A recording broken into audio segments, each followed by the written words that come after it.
எப்போவுமே ஒரே மாதிரி லெமன் ரைஸ் செய்யாமல் இன்றைக்கி கொஞ்சம் வித்தியாசமாக மசாலா லெமன் ரைஸ் எப்படி செய்கிறதுன்னு பார்க்கலாம். இதுக்கு கொஞ்சமாக தேங்காய் எடுத்துருக்கேன். காரத்துக்கு ஏற்ற மாதிரி 2 பச்சை மிளகா, கொஞ்சமாக கொத்தமல்லி, சின்ன பீஸ் பட்டை, ஒரே ஒரு லவங்கம் சேர்த்துக்கிறேன், ஒரு துண்டு இஞ்சி, ஒரு 5-6 பல் பூண்டு, இது எல்லாம் சேர்த்து மிக்சியில் கொரன்னு அரைச்சி எடுத்துகிட்டு வந்துடலாம். பேஸ்ட்டாக அரைக்கக்கூடாது, இந்த அளவுக்கு அரைச்சிட்டு வந்தால் போதும். இப்போது ஒரு பேன் வச்சுட்டு எண்ணெய் சேர்த்துக்கலாம். நம்மளுக்கு எவ்வளோ கொஜ்ஜு தேவையோ அந்தளவுக்கு எண்ணெய் சேர்த்துக்கோங்க. எண்ணெய் காஞ்சதுக்கப்புறம் கடுகு, 1/2 டேபிள் ஸ்பூன் சீரகம், 1 டேபிள் ஸ்பூன் கடலைப்பருப்பு, 1 டேபிள் ஸ்பூன் உளுந்து, ஒரு கைப்பிடி அளவு நிலக்கடலை சேர்த்துக்கிறேன். உங்களுக்கு முந்திரி பருப்பு வேணாலும் இதோட சேர்த்துக்கலாம். தாளிப்பு எல்லாமே நம்ம டேஸ்ட்டுக்கு ஏற்ற மாதிரி தான். ஒரு கேப்சிகமை நீல வாக்கில் கட் பண்ணி வச்சுருக்கேன், அதையும் இதோட சேர்த்துக்கலாம்.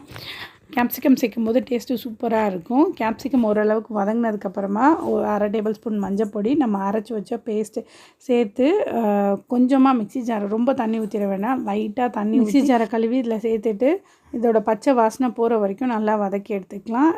எல்லாம் பச்சை வாசனை போய் நல்லா வதங்கினதுக்கப்புறமா கடைசியில் கருவேப்பிலை, இந்த மசாலாவுக்கு தேவையான அளவு உப்பு, ஒரு 1/2 டேபிள் ஸ்பூன் பெருங்காயம் சேர்த்துட்டு லெமன் ஜூஸ், நான் 2 லெமன் எடுத்திருக்கேன், அந்த லெமன் ஜூஸை சேர்த்துட்டு கேஸ் ஆஃப் பண்ணிடணும். லெமன் ஜூஸை கொதிக்க விட்டோன்னா கசப்பு தன்மை வந்துடும், அதனால ஊற்றின உடனே கேஸ் ஆஃப் பண்ணிடுங்க.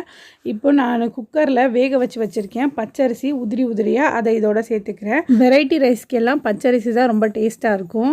இந்த ரைஸை மசாலாவோட போட்டு கலந்து எடுத்துக்கலாம். கொஞ்சமாக போட்டு கலந்துக்கோங்க, அப்போ தான் அந்த புளிப்பு டேஸ்ட்டு எவ்வளோ இருக்குன்றது தெரியும். உப்பு தேவைப்பட்டுச்சுன்னா சேர்த்துட்டு கலந்து விட்டுக்கோங்க. இதே மாதிரி லெமன் ரைஸ் உங்கள் வீட்டில் செஞ்சிங்கன்னா எப்போவுமே இந்த மசாலா லெமன் ரைஸ் தான் கேட்பாங்க. ட்ரை பண்ணி பாருங்கள். வீடியோ பிடிச்சிருந்தா லைக் பண்ணுங்கள், சேனலுக்கு சப்ஸ்கிரைப் பண்ணிக்கோங்க. தேங்க்ஸ் ஃபார் வாட்சிங்.